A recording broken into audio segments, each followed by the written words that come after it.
코 수술하면 무조건 구축이 10년 뒤에든 언제든 온다는데 어떻게 생각하세요? 네, 제가 여태까지 근 20년간 수술을 하면서 전 절대 아니라고 생각하고요. 코 성형 후에 코를 막아서 고생 엄청 하다던데 그래서 코 수술이 겁나요. 저 원장님께 수술 결정해서 코만 안 막는다고 했어요.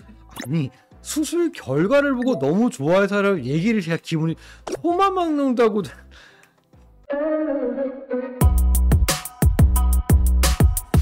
코가 길고 화살코여서 비중격 연골이 크고 넉넉하다는 가정하에 코끝을 올려서 비중격 연골로 충분히 교정이 될까요? 어떤 거든 연골만 많으면 사실 충분히 가능한데 코가 길고 화살코여서 과연 비중격이 꼭 맞는다는 보장은 없습니다. 그리고 양이 많다 하더라도 강도가 약할 수도 있어요. 그래서 이게 그 모양만 보고 우리가 얘기를 할 수는 없다.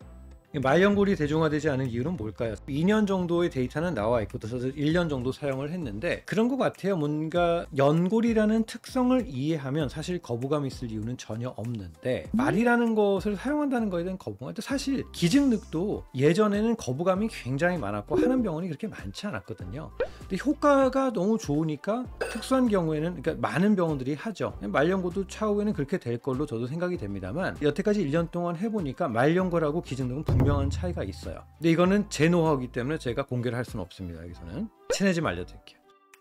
정보의 바다 시대에 검색 좀 해보면 코 수술하면 무조건 구축이 10년 뒤에든 언제든 온다는데 어떻게 생각하세요? 네, 전 절대 아니라고 생각하고요. 어떤 정보를 찾아보셨는지 모르겠지만 제가 여태까지 근 20년간 수술을 하면서 그건 절대 아닙니다. 코 수술 16일 차인데 체질상 많이 안 붓고 그쵸? 숨이 잘 안 쉬어지는데 오늘 후레쉬로 비춰보니까 살짝 붉게 부어올랐는데 정상적인 반응일까요? 타병원에 수술했습니다. 저 같은 경우는 주로 이제 한쪽만 되는 게 이제 비중격 만곡증이 있을 때 그걸 잡기 위해서 끝은 안 되고 중간 쪽에 되는데 여기서 뭔가 튀어나온다면은 비중격 연장술을 한 과정 자체가 그런 것인지 아니면 비중격의 끝부분을 덜 잘라서 그런 건지 이런 부분을 제가 알고 있어야 되기 때문에 그런 건데 일반적으로 염증의 반응은 통증이 있고 부으면서 빨개지고 이렇게 말캉말캉해지는 느낌이 있거든요. 지금은 딱딱해야 될 시기예요. 근데 말캉말캉한 건 바로 수술한 병원에 가서 한번 물어보세요. 근데 딱딱해지는 거면 이게 틀어지는 경우가 있어요. 2주 이내 빨리 교정하면 할 수도 있는데 어떤 원인이 됐던 하나는 염증 치료를 해야 되는 거고 하나는 교정을 해야 되는 거기 때문에 수술하시는 병원에 물어보시는 게 가장 좋습니다. 코 주변에 경련 오듯이 근육이 떨리는 현상이 종종 있는데요.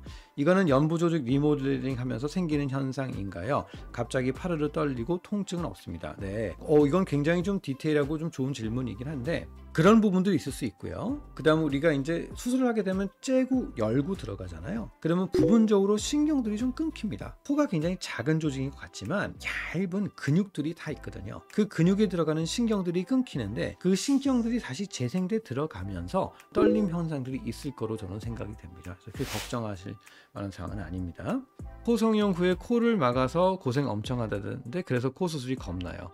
저 잘 안 막는다니까요. 환자분들이 그래서 제일 좋아하는 거. 아니 근데 이게 수술 코 붓는 게 2, 3일인데 이런 경우가 있어. 저 원장님께 수술 결정해서 코만 안 막는다고 했어요.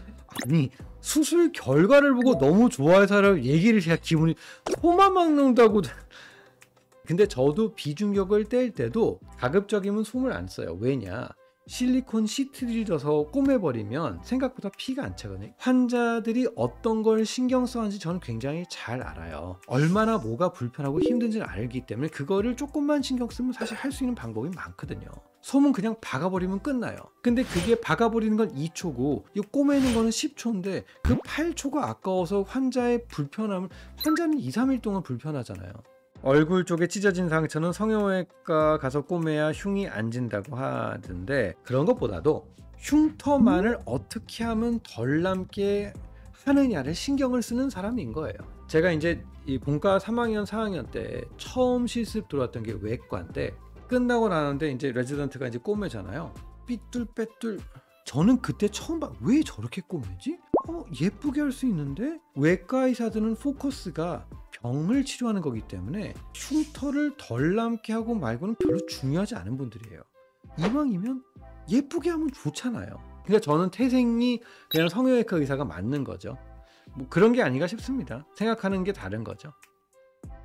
성형을 하려고 하는 고등학생들에게 조언해 주신다면 어떤 부분이 있을까요? 그런 경우가 많아요. 원장님, 제가 어렸을 때 멋 모르고 엄마 손 끌려가서 수술을 했어요. 그냥 시키는 대로 했는데 지금 보니까 이런 것들이 마음에 안 들어서 요렇게 하고 싶어요.